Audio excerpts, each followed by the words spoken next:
আমি আপনি সকলে জানি, তবু আমি আপনাদেরকে বলছি লা ইলাহা আল্লাহ ছাড়া কোন ইলাহ নাই, আল্লাহ ছাড়া কোন মাবুদ নাই, আল্লাহ ছাড়া কোন আইনদাতা নাই, আল্লাহ ছাড়া এই জমিনে কোন বিধানদাতা নাই।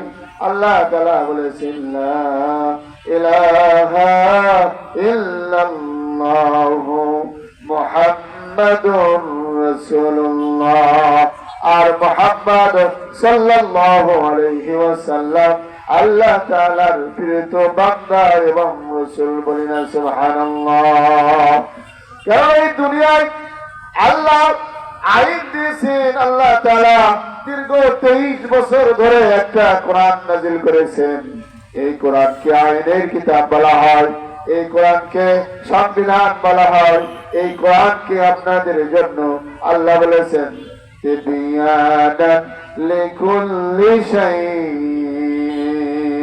আমি আল্লাহ তাআলা এই কোরআনের মধ্যে এমন কোন কিছু নাই যে আমি আল্লাহ তাআলা এই কোরআনের ভিতরে দেই নাই।